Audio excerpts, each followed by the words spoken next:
Okay, thank you very much. This is big stuff. We appreciate you being here.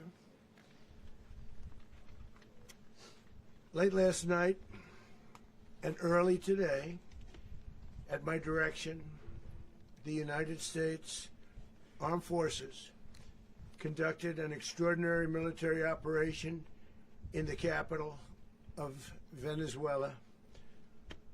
Overwhelming American military power, air, land, and sea, was used to launch a spectacular assault. And it was an assault like people have not seen since World War II.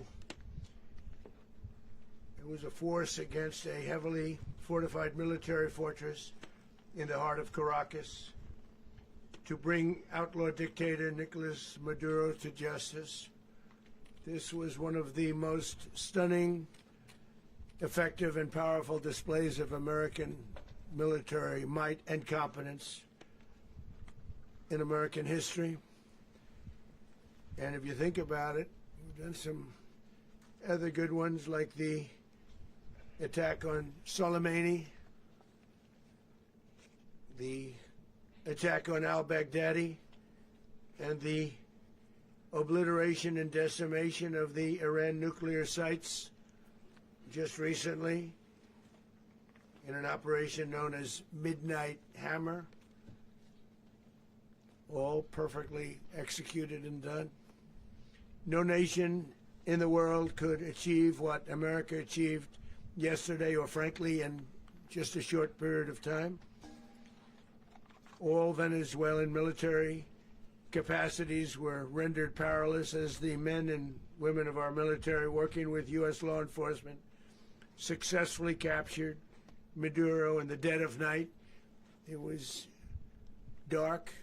The lights of Caracas were largely turned off due to a certain expertise that we have. It was dark and it was deadly. But captured along with his wife, Celia Flores, both of whom now face American justice.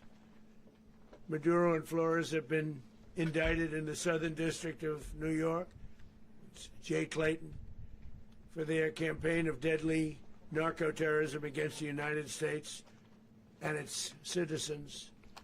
I want to thank the men and women of our military who achieved such an extraordinary success overnight with breathtaking speed, power, precision, and competence. You rarely see anything like it. You've seen some raids in this country that didn't go so well. They were an embarrassment.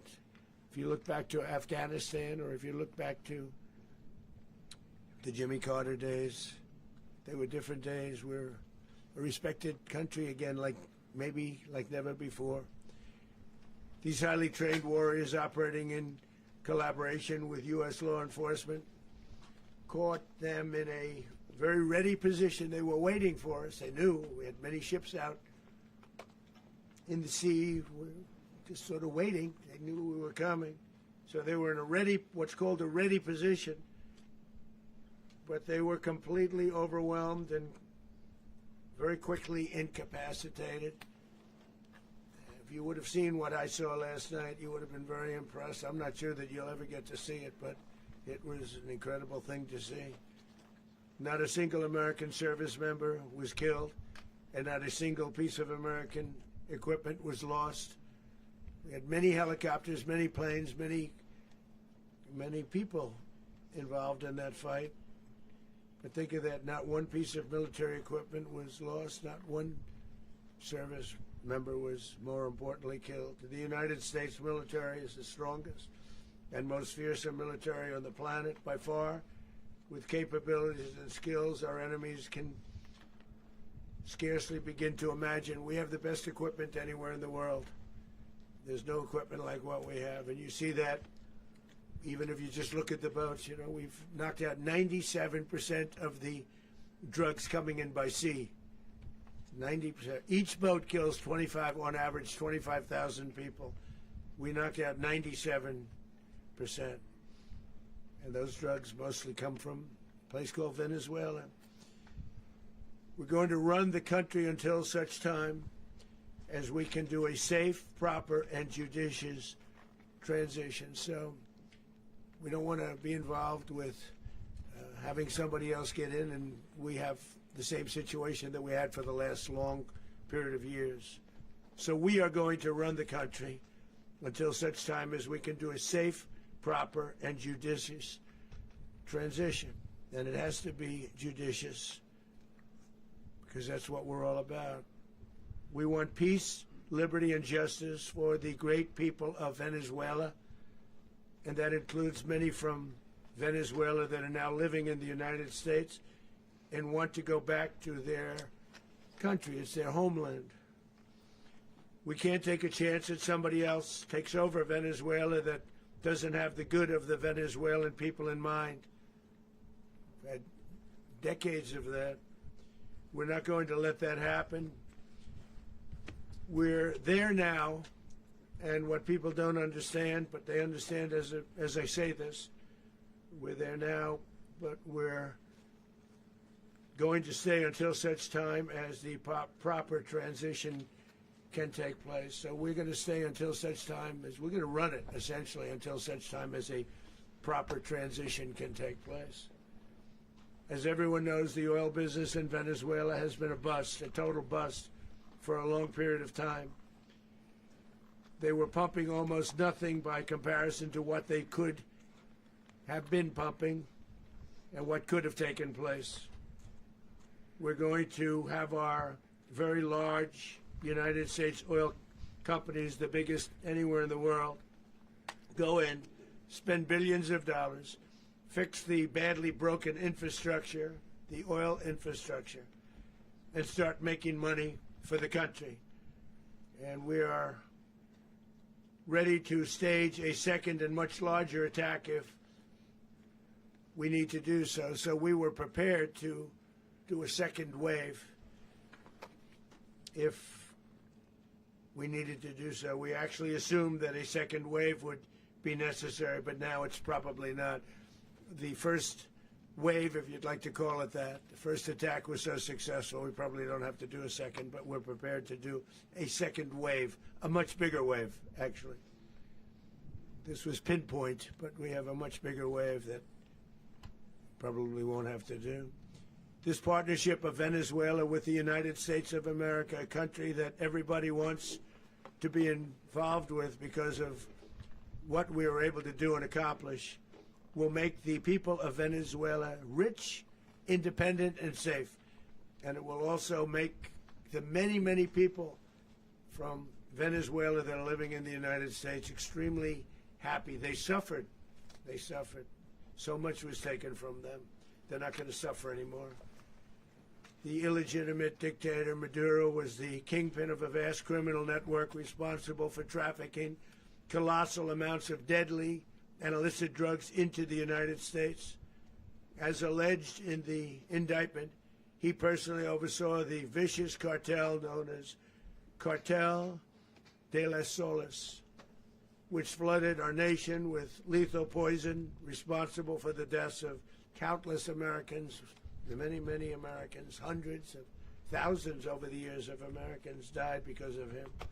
Maduro and his wife will soon face the full might of American justice and stand trial on American soil. Right now they're on a ship. They'll be heading to, ultimately, New York, and then a decision will be made, I assume, between New York and Miami or Florida. But we have people where the overwhelming evidence of their crimes will be presented in a court of law. And I've seen it. I've seen what we have. It's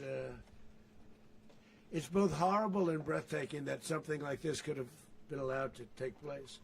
For many years after his term as president of Venezuela expired, Maduro remained in power and waged a ceaseless campaign of violence, terror, and subversion against the United States of America, threatening not only our people, but the stability of the entire region. and you all saw it, in addition to trafficking gigantic amounts of illegal drugs that inflicted untold suffering and human destruction all over the country, all over in particular the United States. Maduro sent savage and murderous gangs, including the bloodthirsty prison gang Tren de Aragua, to terrorize American communities nationwide, and he did indeed. They were in Colorado. They took over apartment complexes. They cut the fingers off people if they called police. They were brutal, but they're not so brutal now. And I just have to congratulate our military, Pete and everybody, and our National Guard, because the job that they've done, whether it's in Washington, D.C., where we have a totally safe city, where it was one of the most unsafe cities anywhere in the world, frankly, and now we have no crime in Washington, D.C. We haven't had a killing. We had the terrorist attack a few weeks ago. A little bit of a different kind of a threat, but we haven't had a killing in a long period of time, 6-7 months. We used to have two, on average, 2 a week in Washington, our capital. We don't have that anymore. The restaurants are opening. Everyone's happy.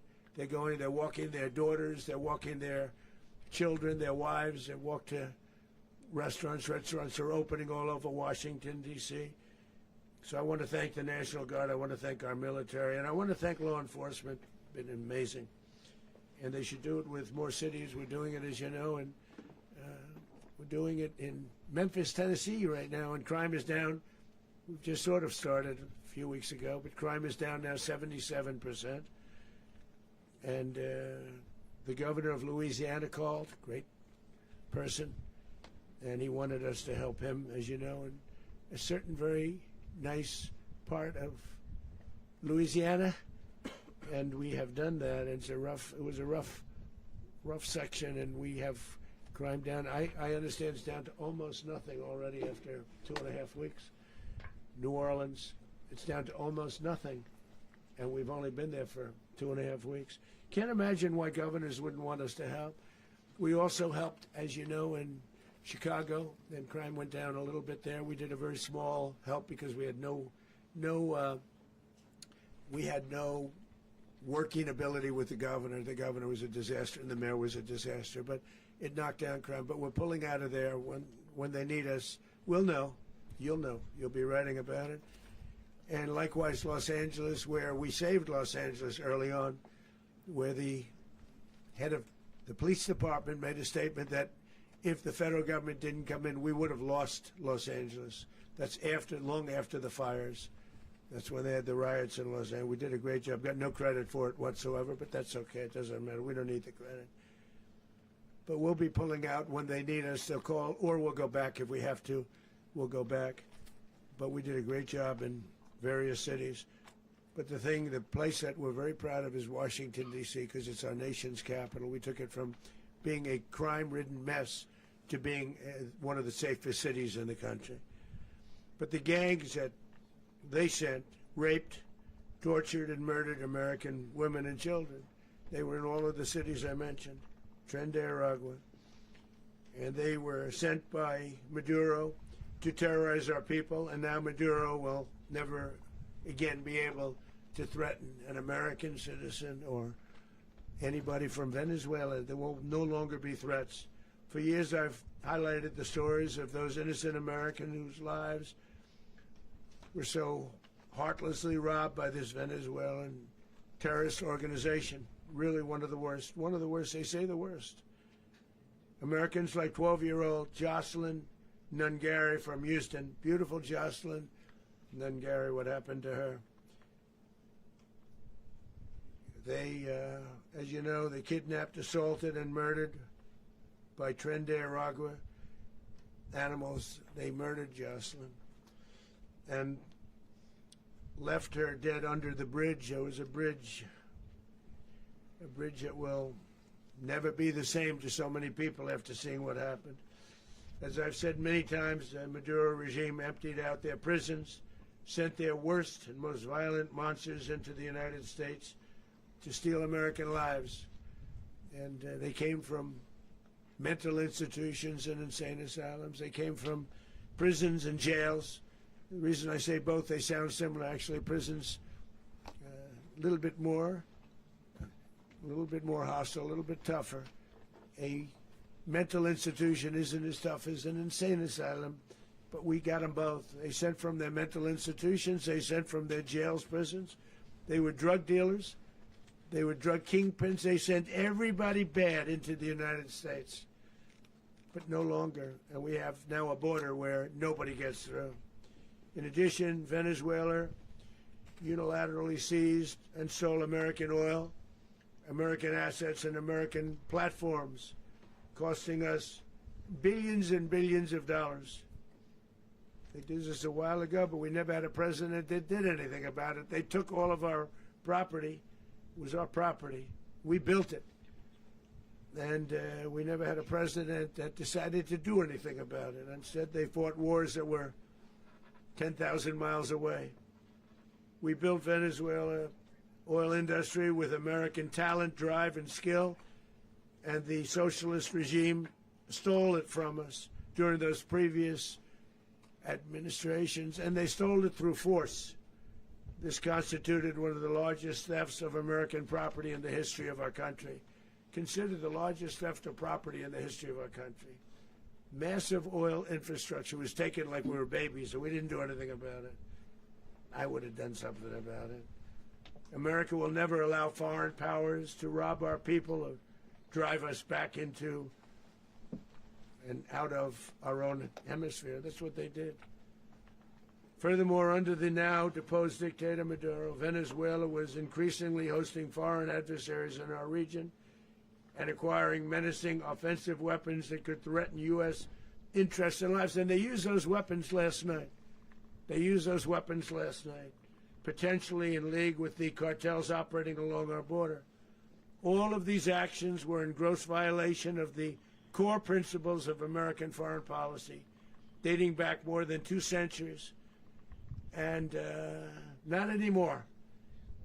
All the way back, it dated to the Monroe doctrines. And the Monroe doctrine is a big deal. But we've superseded it by a lot, by a real lot. They now call it the Monroe document. I don't know. It's Monroe doctrine. We sort of forgot about it. It was very important, but we forgot about it. We don't forget about it anymore. Under our new national security strategy, American dominance in the Western Hemisphere will never be questioned again. Won't happen. So just in concluding, for decades, other administrations have neglected or even contributed to these growing security threats in the Western Hemisphere. Under the Trump administration, we are reasserting American power in a very powerful way in our home region. And our home region is very different than it was just a short while ago. The future will be, and we did this in my first term. We had great dominance in my first term, and we have far greater dominance right now. Everyone's coming back to us. The future will be determined by the ability to protect commerce and territory and resources that are core to national security. These are core to our national security. Just like tariffs are, they've made our country rich, and they've made our national security stronger than ever before. But these are the iron laws that have always determined global power, and we're going to keep it that way. We will secure our borders, we will stop the terrorists, we will crash the cartels, and we will defend our citizens against all threats, foreign and domestic. Other presidents may have lacked the courage or whatever to defend America, but I will never allow terrorists and criminals to operate with impunity against the United States. This extremely successful operation should serve as warning to anyone who would threaten American sovereignty or endanger American lives. Very importantly, the embargo on all Venezuelan oil remains in full effect. The American Armada remains poised in position, and the United States retains all military options until United States demands have been fully met and fully satisfied. All political and military figures and Venezuela should understand what happened to Maduro can happen to them, and it will happen to them if they aren't just, fair, even to their people. The dictator and terrorist, Maduro, is finally gone in Venezuela. People are free. They're free again. It's been a long time for them, but they're free. America is a safer nation. This morning, it's a prouder nation this morning because it didn't allow this horrible person and this country that was doing very bad things to us. It didn't allow it to happen. And the Western Hemisphere is right now a much safer place to be. So I want to thank everybody for being here. I want to thank General Raisin Kane. He's a fantastic man. I've worked with a lot of generals. I worked with some I didn't like. I worked with some I didn't respect. I worked with some that just weren't good. But this guy is fantastic. I watched last night one of the most precise attacks on sovereignty. I mean, it was an attack for justice. And I'm very proud of him, and I'm very proud of our Secretary of War, Pete Hegseth, who I'm going to ask to say a few words. Thank you very much. Mr. President, can you explain how the U.S. will run Venezuela? Well, thank you, Mr. President. Finally, a commander-in-chief the world respects and the American people deserve. And as the President said, words can barely capture the bravery and the power and the precision of this historic operation. A massive joint military and law enforcement raid flawlessly executed by the greatest Americans our country has to offer. American warriors are second to none, the best in the world and the best of our country. What all of us witnessed last night was sheer guts and grit, gallantry and glory of the American warrior. I'm simply humbled by such men, and I tip my hat to our chairman, Dan Raisin Kane, and all those Americans who stood watch last night. Our warriors are the elite of America, and again, President Trump has your back.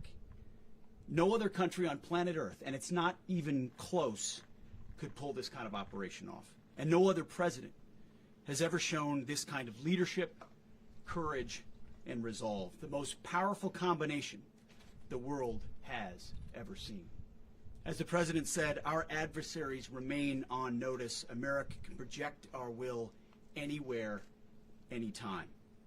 The coordination, the stealth, the lethality, the precision, the very long arm of American justice, all on full display in the middle of the night. Nicolás Maduro had his chance, just like Iran had their chance, until they didn't and until he didn't. He effed around, and he found out. President Trump is deadly serious about stopping the flow of gangs and violence to our country. Deadly serious about stopping the flow of drugs and poison to our people. Deadly serious about getting back the oil that was stolen from us. And deadly serious about reestablishing American deterrence and dominance in the Western Hemisphere. This is about the safety, security, freedom, and prosperity of the American people. This is America first. This is peace through strength. And the United States War Department is proud to help deliver it. Welcome to 2026, and under President Trump, America is back. I'd like to welcome now our chairman, Chairman Raisin Kane, to give a few more details about the operation. Mr. Chairman. Thank you, Mr. Secretary. Thank you, Mr. President, and good morning.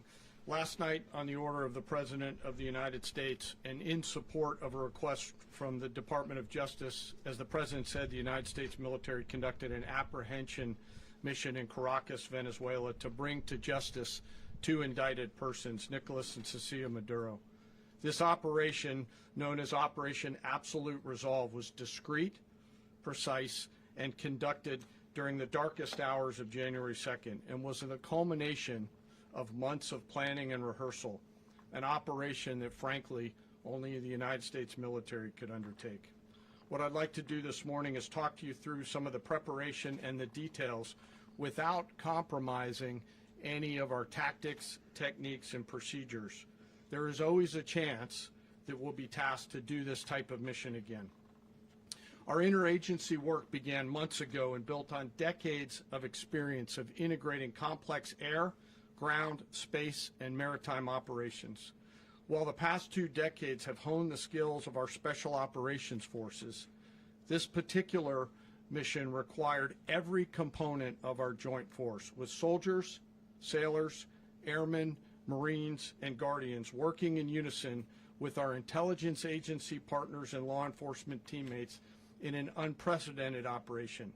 We leveraged our unmatched intelligence capabilities and our years of experience in hunting terrorists, and we could not have done this mission without the incredible work by various intelligence agencies, including the CIA, NSA, and NGA. We watched, we waited, we prepared, we remained patient and professional. This mission was meticulously planned, drawing lessons from decades of missions over the last many years, many missions over these last many years. This was an audacious operation that only the United States could do. It required the utmost of precision and integration within our joint force. And the word integration does not explain the sheer complexity of such a mission. An extraction so precise it involved more than 150 aircraft launching across the Western Hemisphere in close coordination, all coming together in time and place to layer effects for a single purpose: to get an interdiction force into downtown Caracas while maintaining the element of tactical surprise. Failure of one component of this well-oiled machine would have endangered the entire mission, and failure is never an option for America's joint force. Those in the air over Caracas last night were willing to give their lives for those on the ground and in the helicopters. Let me talk a little bit about the preparation. After months of work by our intelligence teammates to find Maduro and understand how he moved, where he lived, where he traveled, what he ate, what he wore, what were his pets, in early December, our force was set pending a series of aligned events. Key was choosing the right day to minimize the potential for civilian harm and maximize the element of surprise, and minimize the harm to the indicted personnel, so as the President said, they could be brought to justice. And as the President said earlier today, weather in Venezuela is always a factor this time of the year. And over the weeks through Christmas and New Year's, the men and women of the United States military sat ready, patiently waiting for the right triggers to be met and the President to order us into action. Last night, the weather broke just enough, clearing a path that only the most skilled aviators in the world could maneuver through. Ocean, mountain, low cloud ceilings, but when tasked with a mission, this organization does not quit. At 10:46 p.m. Eastern Time last night, the President ordered the United States military to move forward with this mission. He said to us, and we appreciate it, Mr. President, good luck and Godspeed.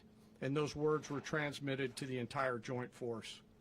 Over the course of the night, aircraft began launching from 20 different bases on land and sea across the Western Hemisphere. In total, more than 150 aircraft, bombers, fighters, intelligence, reconnaissance, surveillance, rotary wing were in the air last night. Thousands and thousands of hours of experience were airborne. Our youngest crew member was 20, and our oldest crew member was 49, and there's simply no match for American military might. As the night began, the helicopters took off with the extraction force, which included law enforcement officers, and began their flight into Venezuela at 100 feet above the water. As they approached Venezuelan shores, the United States began layering different effects provided by Spacecom, Cybercom, and other members of the interagency to create a pathway. Overhead, those forces were protected by aircraft from the United States Marines, the United States Navy, the United States Air Force, and the Air National Guard. The force included F-22s, F-35s, F-18s, EA-18s, E-2s, B-1 bombers, and other support aircraft, as well as numerous remotely piloted drones. As the force began to approach Caracas, the Joint Air Component began dismantling and disabling the air defense systems in Venezuela, employing weapons to ensure the safe passage of the helicopters into the target area. The goal of our air component is, was, and always will be to protect the helicopters and the ground force and get them to the target and get them home. As the force crossed the last point of high terrain where they'd been hiding in the clutter, we assessed that we had maintained totally the element of surprise. As the helicopter force ingressed towards the objective at low level, we arrived at Maduro's compound at 1:01 a.m. Eastern Standard Time, or 2:01 a.m. Caracas local time, and the apprehension force descended into Maduro's compound and moved with speed, precision, and discipline towards their objective, and isolated the area to ensure the safety and security of the ground force while apprehending the indicted persons. On arrival into the target area, the helicopters came under fire, and they replied with that fire with overwhelming force in self-defense. One of our aircraft was hit but remained flyable, and as the President said earlier today, all of our aircraft came home, and that aircraft remained flyable during the rest of the mission. As the operation unfolded at the compound, our air and ground intelligence teams provided real-time updates to the ground force, ensuring those forces could safely navigate the complex environment without unnecessary risk. The force remained protected by overhead tactical aviation. Maduro and his wife, both indicted, gave up and were taken into custody by the Department of Justice, assisted by our incredible U.S. military with professionalism and precision, with no loss of U.S. life. After securing the indicted persons, the force began to prep for departure. Helicopters were called in to exfiltrate the extraction force, while fighter aircraft and remotely piloted aircraft provided overhead coverage and suppressive fire. There were multiple self-defense engagements as the force began to withdraw out of Venezuela. The force successfully exfiltrated and returned to their afloat launch bases, and the force was over the water at 3:29 a.m. Eastern Standard Time with indicted persons on board. And both Maduro and his wife were embarked aboard the USS Iwo Jima. In closing, what we've witnessed today is a powerful demonstration of America's joint force. We think, we develop, we train, we rehearse, we debrief, we rehearse again and again, not to get it right, but to ensure that we cannot get it wrong. Our jobs are to integrate combat power so when the order comes, we can deliver overwhelming force at the time and the place of our choosing against any foe anywhere in the world. I am immensely proud today of our joint force and filled with gratitude to represent them here today. There is simply no mission too difficult for these incredible professionals and the families that stand by them and support them. As we stand here this morning, our forces remain in the region at a high state of readiness, prepared to project power, defend themselves, and our interests in the region. This operation is a testament to the dedication and unwavering commitment to justice and our resolve to hold accountable those who threaten peace and stability. In closing, I want to express my heartfelt gratitude to the brave men and women who executed this mission. Their courage and tireless commitment to our nation are what makes us strong. Thank you, Mr. Secretary, and thank you, Mr. President. Well, I don't have much to add to what you've heard now, other than the following points. Nicolás Maduro was indicted in 2020 in the United States. He is not the legitimate president of Venezuela. That's not just us saying it. The first Trump administration, the Biden administration, the second Trump administration, none of those three recognized him. He's not recognized by the European Union and multiple countries around the world. He is a fugitive of American justice with a $50 million reward, which I guess we saved $50 million. And We should make sure. yeah, exactly. But Don't let anybody claim it. Nobody deserves it but us. but I want to be clear about one thing. Nicolás Maduro had multiple opportunities to avoid this. He was provided multiple very, very, very generous offers, and chose instead to act like a wild man. Chose instead to play around, and the result is what we saw tonight. The other message here is the following. You have a guy, like many people around the world, they like to play games. You have a guy who decides he's going to invite Iran into his country, is going to, do the confiscation of American oil companies, is going to flood our country with gang members, is going to take Americans prisoner and try to hold them for hostage and trade them like he was able to do with the Biden administration. Basically likes to play games all this time and thinks nothing's going to happen. And I hope what people now understand is that we have a president. The 47th president of the United States is not a game player. When he tells you that he's going to do something, when tells you he's going to address a problem, he means it. He actions it. I can tell you, I've watched this process now for 14, 15 years, been around it. Everybody talks. I'm going to do this. I'm going to do that. When I get there, we're going to do this. We're going to take. This is a president of action. Like, I don't understand yet how they haven't figured this out. And now, if you don't know, now you know. Because this is the way it's going to play out. And I think people need to understand that this is not a president that just talks and does letters and press conferences. And, if he says he's serious about something, he means it. And this is something that was a direct threat to the national interest of the United States, and the president addressed it. There's a president of peace, by the way. I told you what I just said earlier. This guy had multiple opportunities to find his way somewhere else and figure out another. He could have been living somewhere else right now very happy, but instead he wanted to play big boy. And so now, he's got other sets of problems on his hands. And but I think the message here should be for the world. Look, the president doesn't go out looking for people to pick fights with. He's not generally wants to get along with everybody. We'll talk and meet with anybody, but don't play games. Don't play games with this president's in office, because it's not going to turn out well. And so I hope that I guess that lesson was learned last night, and we hope it'll be instructive moving forward. Is that a message for Cuba? Mr. President. Mr. President. Mr. President. Mr. President. You said that the U.S. is going to run Venezuela, so who's in power right now? Well, we're going to be running it with a group, and we're going to make sure it's run properly. We're going to rebuild the oil infrastructure, which will cost billions of dollars. It'll be paid for by the oil companies directly. They will be reimbursed for what they're doing, but it's going to be paid.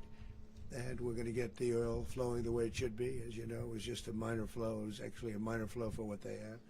But we're going to run it properly, and we're going to make sure the people of Venezuela are taken care of.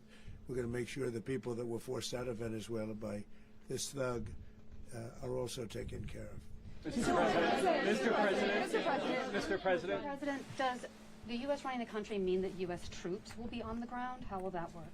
Well, they always say boots on the ground. Oh, so we're not afraid of boots on the ground if we have to have. We had boots on the ground last night at a very high level, actually. We're not afraid of it. We don't mind saying it. But we're going to make sure that that country is run properly. We're not doing this in vain. This is a very dangerous attack. This is an attack that could have gone very, very badly. Could have gone very badly.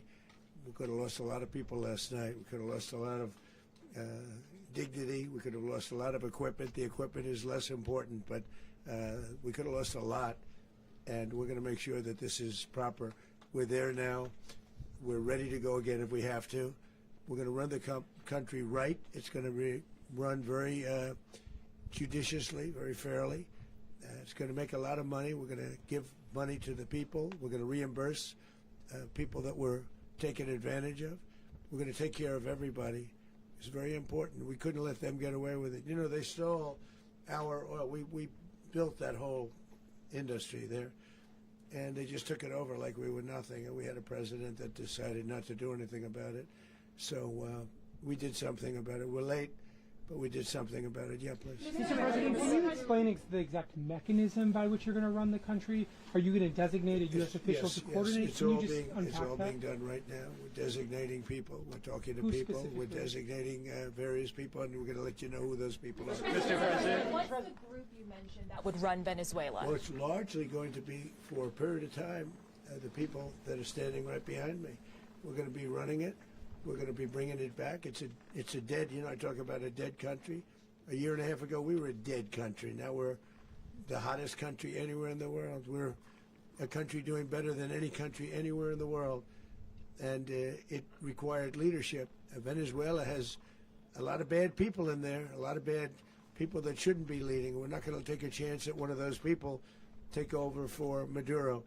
So you can look at, and others, we have fantastic people, including people in the military. So we're going to have a group of people running it until such time as it can be put back on track, make a lot of money for the people, and give people a great way of life, and also reimbursement for people in our country that were forced out of Venezuela. Mr. President, Rubio would be. You said earlier today that you weren't going to back Machado to come back and be the opposition leader in your Fox and Friends interview. And then you also mentioned the vice president of Venezuela. Are you going to work with the vice president of Venezuela, or how do you foresee the relationship Well, going? I understand she was just sworn in, but she was, as you know, picked by Maduro. So Marco's working on that directly. He just had a conversation with her, and she's essentially willing to do what we think is necessary to make Venezuela great again. Very simple. Mr. President, Colombian President Gustavo Petro, a couple weeks ago, he said he's got to watch his ass. And today, he said he's not concerned about anything happening to him in the aftermath of this operation. So, just what your message is Well, about he that. has cocaine mills. He has factories where he makes cocaine. And yeah, I think I stick by my first statement. He's making cocaine. They're sending it into the United States. So he does have to watch his ass. Mr. President, Mr. President, did you notify any members of Congress in advance? Marco, do you want to talk about that? Because you were involved in it. Sure. We call members of Congress immediately after. This was not the kind of mission that you can do congressional notification on. It was a trigger-based mission in which conditions had to be met night after night. We watched and monitored that for a number of days. So it's just simply not the kind of mission you can call people and say, hey, we may do this at some point in the next 15 days. But it's largely a law enforcement function. Remember, at the end of the day, at its core, this was an arrest of 2 indicted fugitives of American justice, and the Department of War supported the Department of Justice in that job. Now, there are broader policy implications here, but it's just not the kind of mission that you can pre-notify because it endangers the mission. If I could add one thing to that, Congress has a tendency to leak. This would not be good. If they leaked, General, I think it would have been maybe a very different result. But I have to say, they knew we were coming at some point, you know. We had a lot of ships out there. They sort of knew we were coming. But Congress will leak, and we don't want leakage. Mr. President, You were one of the only people to watch this all play out live. What was Maduro doing when the U.S. forces entered what I assume would be his home? And also, was there any point where the U.S. was considering if Maduro pushed back or resisted killing Maduro? It could have happened. It could have happened. He was trying to get into a safe place. You know what a safe place is, all steel. And he wasn't able to make it to the door because our guys were so fast. They went through the opposition so fast. And there was a lot of opposition. You know, people were wondering, do we get them by surprise? Sort of surprised, but they were waiting for something. It was a lot of opposition. There was a lot of gunfire. You saw some of it today. But he was trying to get to a safe place, which wasn't safe because we would have had the door blown up in about 47 seconds, they say on average, regardless of how thick the steel was. It was a very thick door. It was a very heavy door, but he was unable to get to that door. He made it to the door. He was unable to close it. So where is Maduro going to be? Go ahead, finish. Where is Maduro going to be in the time being right now? Do you know his exact Well, whereabouts? eventually, ultimately, in the near future, he's going to be brought to New York. And where is he going to be held? Where is he going to be held in New York? Do you know? That's going to be up to the officials that do these things. Mr. President, the U.S. has something of a mixed track record of ousting dictators without necessarily a plan for what comes afterwards. Not with Did me, that weigh on your decision Well, that's making? when we had different presidents, but with me, that's not true. With me, we've had a perfect track record of winning. We win a lot, and we win. If you look at Soleimani, you look at al-Baghdadi, you look at the Midnight Hammer. Midnight Hammer was incredible. Right now, you wouldn't have peace in the Middle East. We have essentially peace in the Middle East because of that. If we weren't successful with Midnight Hammer, you wouldn't have peace in the Middle East. So, with me, you've had a lot of victory. You've had only victories. You've had no losses. Yeah. Mr. President, can you? How long do you expect the U.S. to run Venezuela, and how soon do you want the Venezuelan people to hold elections? So I'd like to do it quickly, but it takes a period of time. You know, we're rebuilding. We have to rebuild their whole infrastructure. The infrastructure is rotted. it's actually very dangerous. It's blow-up territory. Oil is very dangerous. It's a very dangerous thing to take out of the ground. It can kill a lot of people. It has killed a lot of people doing just that. The infrastructure is old. It's rotted. Much of it is stuff that we put there 25 years ago, and we're going to be replacing it. And we're going to take a lot of money out so that we can take care of the country. Are you saying that Secretary Rubio and Mr. President, China, Russia, and Iran have interests in Venezuela. How does this operation affect your relationships with them when it comes to the oil and drugs? Well, in terms of China and Russia, Russia when we get things straightened out. But in terms of other countries that want oil, we're in the oil business. We're going to sell it to them. We're not going to say we're not going to. In other words, we'll be selling oil probably in much larger doses because they couldn't produce very much because their infrastructure was so bad. So we'll be selling large amounts of oil to other countries, many of whom are using it now, but I would say many more will come. Are you saying that, Mr. President, are you saying that? Oh. Mr. President, thank you. What is your message to the people of Venezuela today? Of course, the civilian population specifically, they have a lot of questions. What is your message to the people of Venezuela? That you're going to have peace, justice. You're going to have some of the riches that you should have had for a long period of time. It was stolen from you.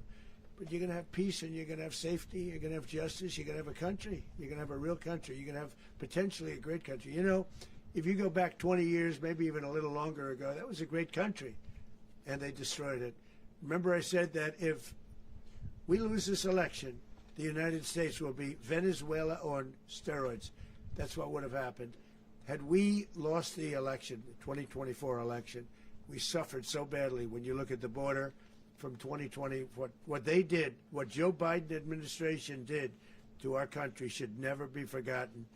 But if we had to go through another year of that, we wouldn't have. We would be exactly where Venezuela was in terms of, I used to say, if they win, we're going to be Venezuela on steroids, and that's what would have happened. President, thank you. Are you saying that Secretary Hegseth and Rubio are going to be running Venezuela, and will you be sending in U.S. military troops to provide? They're going to be a team that's working with the people of Venezuela to make sure that we have Venezuela right. Because for us to just leave, who's going to take over? I mean, there is nobody to take over. You have a vice president who's been appointed by Maduro. And right now she's the vice president, and she's, I guess, the president. She was sworn as president just a little while ago. She had a long conversation with Marco, and she said, we'll do whatever you need. I think she was quite gracious, but she really doesn't have a choice. We're going to have this done right. We're not going to just do this with Maduro, then leave like everybody else, leave and say, let it go to hell. If we just left, it has zero chance of ever coming back. We'll run it properly. We'll run it professionally. We'll have the greatest oil companies in the world go in and invest billions and billions of dollars and take out money, use that money in Venezuela. And the biggest beneficiary are going to be the people of Venezuela. And also, I can't stress this strongly enough, the people that got thrown out of Venezuela that are now in the United States, and frankly, some want to stay and some probably want to go back. Yeah. So, Mr. President, what is being done to protect Americans in the country, and were any of the detained Americans Well, right now they're rescued very last protected night? because nobody's going to mess with us. They're very protected. The people of, and we let them know that you better not touch one of them. Are you concerned that bad elements of the Maduro regime will remain in place? Well, we know who they are. We're on them, and they're acting much differently now than they would have acted 2 days ago. And what can you Okay, say wait, about behind you, please. Mr. President, why is running a country in South America America first? Well, I think it is because we want to surround ourselves with good neighbors. We want to surround ourselves with stability. We want to surround ourselves with energy. We have tremendous energy in that country. It's very important that we protect it. We need that for ourselves. We need that for the world. And we want to make sure we can protect it. Yes, sir. Please, go ahead. Yeah, is there a message here for Cuba and Diaz-Canel? Well, Cuba is an interesting case. Cuba is, not doing very well right now. That system has not been a very good one for Cuba. The people there have suffered for many, many years. And I think Cuba is going to be something we'll end up talking about because Cuba is a failing nation right now, very badly failing nation. And we want to help the people of Cuba. It's very similar in the sense that we want to help the people in Cuba, but we want to also help the people that were forced out of Cuba and living in this country. Do you want to say something about that, Marco, please? Well, I mean, I just gave you a statement a few minutes ago about, when the president speaks, you should take him seriously. So suffice it to say, Cuba is a disaster. It's run by incompetent, senile men, and in some cases, not senile, but incompetent nonetheless. It has no economy. It's in total collapse. And by the way, they were, all the guards that helped protect Maduro, this is well known, their whole spy agency, all that were full of Cubans. I mean, they basically, it's amazing. This poor island took over Venezuela in some cases. One of the biggest problems that Venezuelans have is they have to declare independence from Cuba. They tried to basically colonize it from a security standpoint. So, yeah, look, if I lived in Havana and I was in the government, I'd be concerned, at least a little bit. Are you cutting off the oil flow to Cuba from Venezuela? Well, the president already announced a week ago that anything that's sanctioned, oil, it's not going to be allowed to get there. So that's an The answer is yes. Mr. President. Is the U.S. aware of the location of opposition leader Machado, and have you been in contact with her? No, we haven't. Mr. President, how many hesitations about Machado? Mr. President, on Monday. I think it would be very tough for her to be the leader. She doesn't have the support within or the respect within the country. She's a very nice woman, but she doesn't have the respect. Mr. President, is it possible that the U.S. ends up administrating Venezuela for years? Well, it won't cost us anything because the money coming out of the ground is very substantial, so it's not going to cost us anything. So the U.S. isn't going to dedicate any money to... Well, we want safety there. We want to be surrounded by countries that aren't housing all of our enemies all over the world. That's what was happening, and you don't want to have that. But we're going to be rebuilding, and we're not spending money. The oil companies are going to go in. They're going to spend money. We're going to take back the oil that, frankly, we should have taken back a long time ago. A lot of money is coming out of the ground. We're going to get reimbursed for all of that. We're going to get reimbursed for everything that we spend. So it's going to be a very important. This is a very big evening that took place last night. We have to be surrounded by safe, secure countries, and we also have to have energy. Very important. We have to have energy that's real energy, not where they're getting 4% and 5% of the energy out of the ground. You take a look. It was such a disaster. So what's going to happen with Venezuela, I think, over the next period of a year is going to be a great thing, and the people of Venezuela will be the biggest beneficiaries. Mr. President, U.S. military. Mr. President, thank you. What did you last speak to Maduro about when you spoke? And is the Well, US I don't want to get into the Venezuela? conversations, but I did have conversations with him, and I said, you got to surrender. And I actually thought he was pretty close to doing so, but now he wished he did, yeah. Mr. President, can you explain, you said that Maduro is responsible for drug trafficking. You recently pardoned the former president of Honduras who was convicted on many drug trafficking. Can you explain how these two situations are different? And would you ever pardon Maduro? I endorsed, as you know, the winning president, the man who won in Honduras. I endorsed the man who won in Chile. I endorsed the man who won in Argentina. And we are doing very well with that whole group. What the man that I pardoned was, if you could equate it to us, he was treated like the Biden administration treated a man named Trump. That didn't work out too well for them. This was a man who was persecuted very unfairly. He was the head of the country. He was persecuted very unfairly. And there are a number of them. And we felt that it was a very unfair situation that happened to him. He's also a party member of the man who won. So obviously the people liked what I did. And one of the reasons that was done is because of the fact that the party in power felt very strongly that that man was treated very badly. I studied it very quickly, and then I studied it in great detail. I went to a lot of the people standing behind me, and they felt that that man was persecuted and treated very badly. That's why I gave him a pardon. Mr. President, you referenced boots on the ground earlier. Can you just sort of button this up? Do you envision the U.S. military having a presence in Venezuela as the U.S. runs that country? Well, no, we're going to have a presence in Venezuela as it pertains to oil, because we have to have, we're sending our expertise in. So you may need something, not very much. But no, we're going to be taking out a tremendous amount of wealth out of the ground, and that wealth is going to the people of Venezuela and people from outside of Venezuela that used to be in Venezuela. And it goes also to the United States of America in the form of reimbursement for the damages caused us by that country. So I want to thank you all very much. Thank you. Do you have one? Yes, please. You were so nice before. I'm going to give you the final question. Go Thank ahead. you, Mr. Unless it's a bad question, in which case I'll go one more. It's about who? It's about Putin, if you want. About Putin. Well, Okay. that's always nice. You had a to talk phone. about Putin. You had a phone call with him on Yeah. Monday. Did he talk at all about Maduro? Did y'all talk about this? No, we didn't. And We then- never spoke about Maduro. Are you mad at him right now? I mean, there's this I'm not intelligence. thrilled with Putin. I'm not thrilled with Putin. He's killing too many people. There was that I intelligence. thought that would be so. I settled 8 1/4 war. You know what the 1/4 was? Thailand and Cambodia. I did it again. They broke out, and I did it in about 5 hours, and I settled it. I'm giving myself 1/4, so I'm up to now 8 1/4. In other words, I settled the war, but then they broke out. They had a pretty bad breakout over the last 4 days. I got them to go back to peace. So I only give 1/4. I thought the easiest one would be, one of the easier ones would be Russia, Ukraine.